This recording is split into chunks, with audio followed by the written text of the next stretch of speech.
ശ്രീകുമാർ, പ്ലാച്ചിമടയിലെ ജലചൂഷണം, മതികെട്ടാൻ മൂന്നാർ കയ്യേറ്റങ്ങൾ, മറയൂർ ചന്ദനക്കടത്ത്, ജീരകപ്പാറ മരം കൊള്ള എന്നിവയ്ക്കെതിരെ VS നയിച്ച സമരങ്ങൾ ഐതിഹാസികമായിരുന്നു.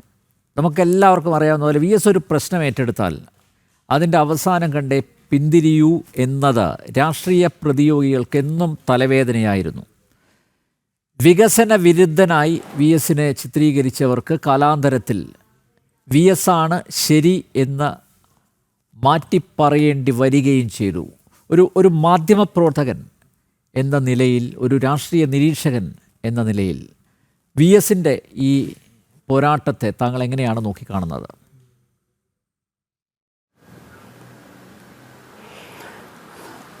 മിസ്റ്റർ അനിൽ നമ്പ്യാർ, VSൻ്റെ സ്മരണ എക്കാലവും നിലനിൽക്കട്ടെ എന്ന് ഞാൻ ഇവിടെ പറയുകയാണ്.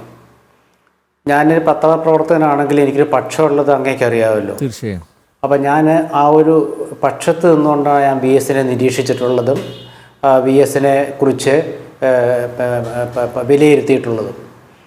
CPMലെ ഗ്രൂപ്പ് രാഷ്ട്രീയവും അതുപോലെ തന്നെ VSൻ്റെ ചില രാഷ്ട്രീയ തന്ത്രങ്ങളും അദ്ദേഹം ഒന്നിച്ച് കൈകാര്യം ചെയ്ത വർഷങ്ങളാണ് ഒരു 1/4 നൂറ്റാണ്ടായിട്ട് കേരളം കണ്ടത്.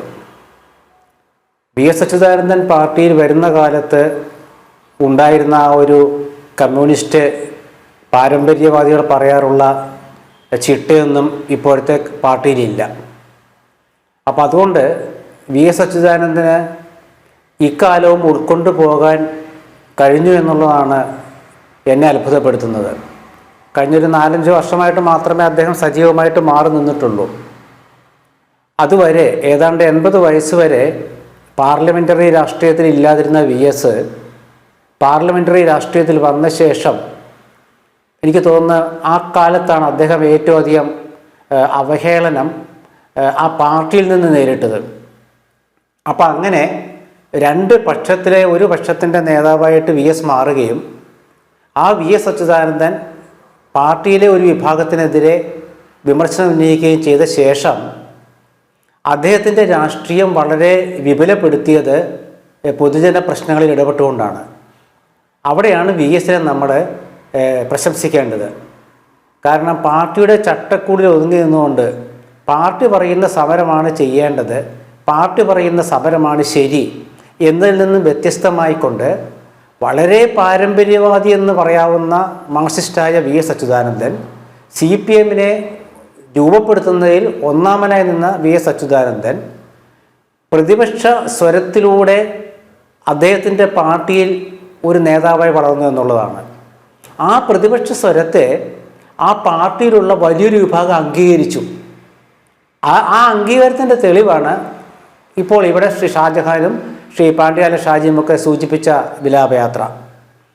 ജനകീയ നേതാക്കൾക്ക് എപ്പോഴും ജനങ്ങളുടെ അംഗീകാരം ഉണ്ടാകും. ജനകീയത നഷ്ടപ്പെടുമ്പോഴാണ് അവർ ഒറ്റപ്പെട്ടു പോകുന്നത്. VSൻ്റെ ജനകീയത രൂപപ്പെട്ടത് പ്രതിപക്ഷത്തിന് പോലും ഒരുപക്ഷെ ചില ഘട്ടങ്ങളിൽ ഇദ്ദേഹം പ്രതിപക്ഷ നേതാവായിട്ടാണോ പെരുമാറുന്നത് എന്ന് പോലും വിമർശിക്കപ്പെട്ടിട്ടുണ്ട്. കാരണം സ്വന്തം പാർട്ടിയുടെ ഭരണകാലത്ത് പോലും എനിക്ക് തോന്നുന്ന ഏതൊരു സ്വാശ്രയ സമരമാണെന്ന് തോന്നുന്നു. ആ സമരകാലത്ത് പത്രപ്രവർത്തകർ അദ്ദേഹത്തോട് ചോദിച്ചത്, ഈ സമരം ഇങ്ങനെ നീണ്ടു പോവുകയാണ്, അത് ഒത്തുതീർപ്പാക്കട്ടെ, ഗവൺമെൻറ്റിൻ്റെ നടപടി ശരിയാണെന്ന് ചോദിച്ചപ്പോൾ തെറ്റാണ് എന്ന് പറഞ്ഞു. പിണറായി വിജയനോ അതോ പിണറായി വിജയനാണെന്ന് മുഖ്യമന്ത്രി 2014 ശേഷം. അപ്പോൾ ഇങ്ങനെ VS ആ പാർട്ടിയിലൊരു പ്രതിപക്ഷത്തിൻ്റെ മുഖമുണ്ടാകുന്നു. അതുപോലെ തന്നെ അദ്ദേഹം ജനകീയ പ്രശ്നങ്ങൾ എടുക്കുന്നു.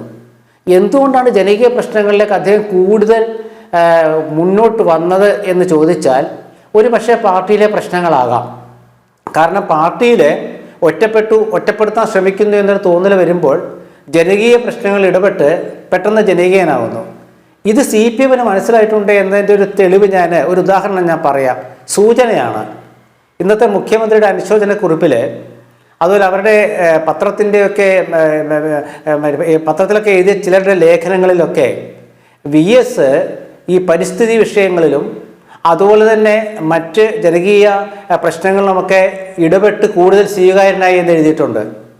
അത് ഒരുപക്ഷെ അദ്ദേഹത്തിനുള്ള ഒരു പ്രശംസയാകാം. അതല്ലെങ്കിൽ എന്തുകൊണ്ട് പാർട്ടിയിൽ മറ്റുള്ള നേതാക്കളെക്കാൾ കൂടുതൽ VS സ്വീകാര്യനായി എന്നതിൻ്റെ ഒരു സൂചന കൊടുത്തതാവാം. എന്തായാലും മുഖ്യമന്ത്രിയുടെ അനുശോചനത്തിൽ അതുണ്ട്. അപ്പോൾ പാർട്ടിക്ക് പുറത്ത് ജനകീയത ചില വിഷയങ്ങളെ എന്ന് പറയുമ്പോൾ എന്തുകൊണ്ട് അത്തരം വിഷയങ്ങൾ പാർട്ടി ഏറ്റെടുത്തില്ല എന്നൊരു ചോദ്യവും കൂടെ നമുക്ക് വേണമെങ്കിൽ ഉന്നയിക്കാം. കാരണം പാർട്ടി ഏറ്റെടുക്കാത്ത വിഷയമായതുകൊണ്ടാണോ VS പാരിസ്ഥിതിക പ്രശ്നങ്ങളിലേക്കൊക്കെ പോയത് എന്ന് നോക്കേണ്ടി വരും. ഇപ്പം മൂന്നാർ വിഷയത്തിൽ അവിടുത്തെ ആ ഒരു അനധികൃത കുടിയൊഴിപ്പിക്കലിനെ കുറിച്ചുള്ള VSൻ്റെ ഒരു ഒരു ഒരു ഒരു ഒരു അഭിപ്രായം എൻ്റെ ഓർമ്മയിലുണ്ട്. അദ്ദേഹം പറഞ്ഞത്, എനിക്ക് വിശ്വാസമുള്ള ചില ഉദ്യോഗസ്ഥരെ ഞാൻ ഏർപ്പെടുത്തിയെന്നാണ്.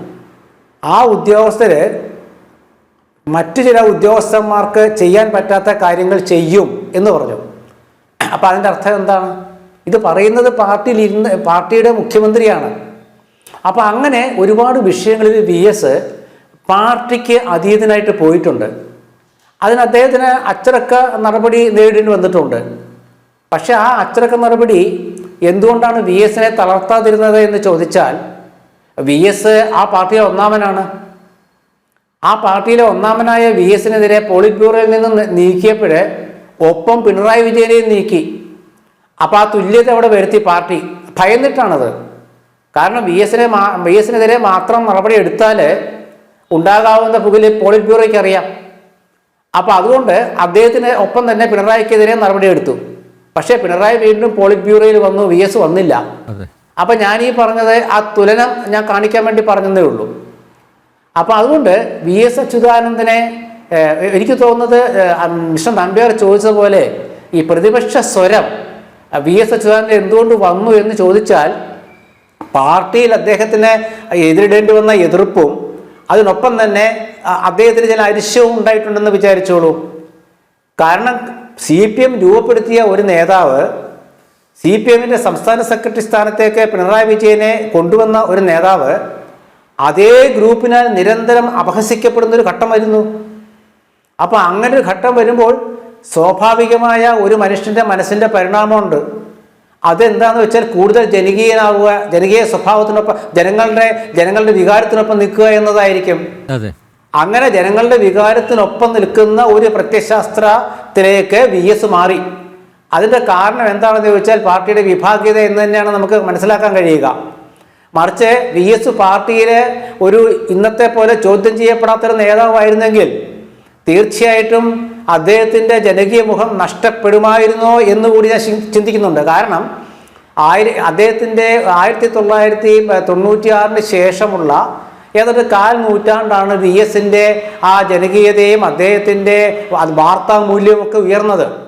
അതിന് പല ഘടകങ്ങളുണ്ട്, ഒരുപാട് ഘടകങ്ങളുണ്ട്. അതൊക്കെ നമുക്ക് പിന്നെ ചർച്ച ചെയ്യാം. പക്ഷെ താങ്കൾ ചോദിച്ച ചോദ്യത്തിലേക്ക് ഞാൻ വരും. ചോദ്യത്തിനുള്ള എൻ്റെ ഒരു നിരീക്ഷണമാണ് ഞാൻ പറഞ്ഞത്. ഇതിൽ വിമർശിക്കുന്നവരുണ്ടാകാം. കാരണം ഞാൻ കണ്ടത് പാർട്ടിയിലെ ഒരു പ്രതിപക്ഷ സ്വരത്തിന് പാർട്ടിക്കൊപ്പം നിന്ന് വളരണമെങ്കിൽ പാർട്ടിയുടെ വിമർശനം നല്ലതിനെ പറയുക, ഒരു പരിഹാസം. അത് നമുക്കറിയാം, ഓരോ കാര്യങ്ങളും നമുക്കറിയാം, ഏതൊക്കെ രീതിയിൽ ഏതൊക്കെ ഭാഷയാണ് അദ്ദേഹത്തിനെതിരെ ഉപയോഗിച്ചത് എന്നുള്ളത്. അതുമാത്രമല്ല കഥകൾ കൊണ്ടുവന്ന് ഉപമിച്ചത്. അതുപോലെ തന്നെ അദ്ദേഹം ആ പുന്നപ്ര സമരകാലത്ത് അദ്ദേഹത്തിൻ്റെ പാദത്തിൽ കുന്തം കയറ്റി ബയണറ്റ് കയറ്റി എന്നുള്ളത് ഒരു ഘട്ടത്തിലെ ഒരു പ്രമുഖനായ നേതാവ് പ്രസംഗിച്ചത് അതൊക്കെ പരിഹസിച്ചുകൊണ്ടാണ്. അപ്പം അത്തരമൊരു ഘട്ടത്തിൽ ഇത്രയും പരിഹാസം ഏൽക്കേണ്ടി വരുന്ന VS ഒരു പ്രതിപക്ഷ സ്വരമായിട്ട് മാറി. ആ പ്രതിപക്ഷ സ്വരത്തിൻ്റെ ഭാഗം കൂടിയാണ് അദ്ദേഹം ജനകീയ വിഷയങ്ങളിൽ കൂടുതൽ ഇടപെടാൻ കാരണം. പാർട്ടിയുടെ ചട്ടക്കൂട് നോക്കാതെ അതിൽ VSനെ പറ്റിയ ഒരു ശ്രദ്ധിക്കണം. VS എന്ന് പറഞ്ഞാൽ പാരമ്പര്യവാദിയായ കമ്മ്യൂണിസ്റ്റാണ് എൻ്റെ ഭാഷയിൽ. അതായത് പഴയകാലം ഒരു കമ്മ്യൂണിസ്റ്റിൻ്റെ മുഖം ഉണ്ടായിരുന്നു. ആ മുഖത്തിൽ ഒപ്പം നിന്ന ഒരാളാണ് VS. ഇന്നത്തെ മാർക്സിസ്റ്റുകളുടെ മുഖം അല്ലല്ലോ അദ്ദേഹത്തിന്. ഇന്ന് നമ്മൾ UDF പറഞ്ഞ ഘട്ടത്തിലേക്ക് കമ്മ്യൂണിസ്റ്റ് പാർട്ടിയുടെ ഭരണം എത്തി. സ്വാശ്രയ കോളേജും അതുപോലെ വിദേശ മൂലധനവും എല്ലാ കാര്യത്തിലും കോൺഗ്രസിന്റെ സമീപനത്തോട് പോകുന്നു. മാത്രമല്ല ഇപ്പോൾ RSS BJP ബന്ധമൊക്കെ ആയിട്ട് ചർച്ച വരികയാണ്. അപ്പോൾ ഈ ഘട്ടത്തിൽ VS ഉണ്ടായിരുന്നെങ്കിൽ അത് അടിമുടി മാറി. അങ്ങനെ ഒരു ഘട്ടത്തിലാണ് VSന്റെ ആ ഒരു നിലപാട് വന്നതും ആ നിലപാട് അദ്ദേഹം അവസാനം വരെ കൊണ്ടു നടന്നു. അതാണ് എൻ്റെ കാര്യം. അവസാന നിമിഷം വരെ, അതായത് കഴിഞ്ഞ 6 വർഷമായിട്ട് അദ്ദേഹം സജീവ രാഷ്ട്രീയം വിടുന്നത് വരെ അദ്ദേഹം കൊണ്ടു നടന്നു. Okay.